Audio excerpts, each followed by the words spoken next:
வணக்கம் மக்களே, ஹரிஜி டாக்ஸுக்கு உங்களை எல்லாரும் வரவேற்கிறேன். இன்றைக்கி வந்து ஒரு வித்தியாசமான ஒரு டேர்மை நான் வந்து கேள்விப்பட்டேங்க. ஸோ அதை பற்றி உங்ககிட்ட ஷேர் பண்ணணும்னு எனக்கு தோணுச்சு. அது என்னதுன்னா நான் ஏற்கனவே மென்ஷன் பண்ணியிருக்கேன். பட் இதை நான் வந்து மேலோட்டமாக பண்ணதுனால இதை நானே வந்து கவனிக்காமல் விட்டுருக்கேன். அதுக்கு பேர் என்னென்னா பேர்ன் அவுட்.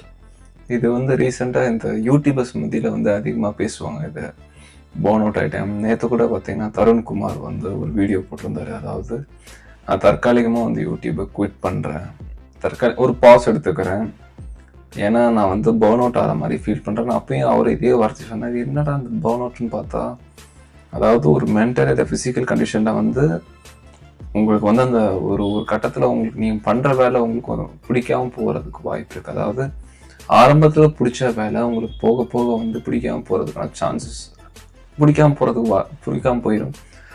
அதுதான் வந்து பேர்ன் அவுட்னு சொல்லுவாங்க. இதுக்கான சிம்டம்ஸ் வேறு இருக்குங்க. இது ஆக்சுவலி ஒரு டிசீஸ் மாதிரி பார்க்குறாங்க. எனக்கு ஆச்சரியமாக இருக்குது. ஒன்று பார்த்தீங்கன்னா எக்ஸாஷன், அடுத்தது பார்த்தீங்கன்னா லேக் ஆஃப் ஸ்லீப். இது வந்து இந்த சைக்காலஜிக்கலுக்கு இந்த டிப்ரெஸ்டாக இருக்கவங்களுக்கு வந்து இந்த காமன் சிம்டம்ஸ்.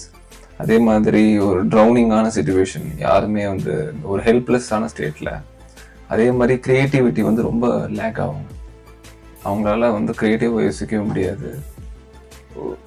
அவங்க பிரெயினே வந்து ஒரு பிரெயின் ஃபாக் வந்த மாதிரி இருக்கும். எதுவுமே ஒர்க் ஆகிற மாதிரி ஒரு ஃபீலிங், ஒரே இடத்துல நிற்கிற மாதிரி இருக்கும். ஒரு க்ளோஸ்டு சர்ஃபேஸில் ஒரு மாதிரி ஒரு சஃபகேட்டிங்கான, நான் சொல்கிறது இது எல்லாமே மென்டல் கண்டிஷன்.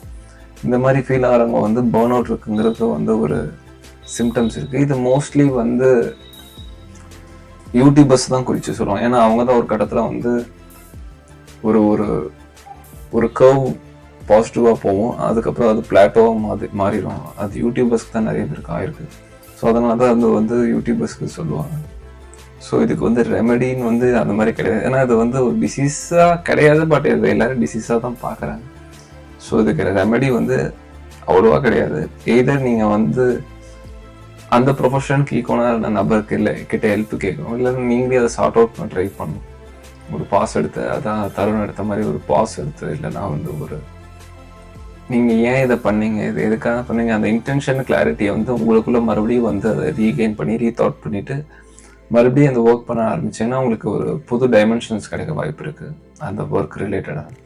இது வந்து யூடியூபருக்கு மட்டும் பொருந்தாது, யூடியூபர்ஸ்க்கு மட்டும் பொருந்தாது, இது மற்ற இண்டஸ்ட்ரியில் மற்ற ஒர்க்கில் இருக்கவங்களுக்கும் பொருந்தும். ஸோ இந்த மாதிரி பண்ணுறதுனால நம்ம பேர்ன் அவுட்டை தவிர்க்கிறதுக்கான வாய்ப்பு நிறைய இருக்குது.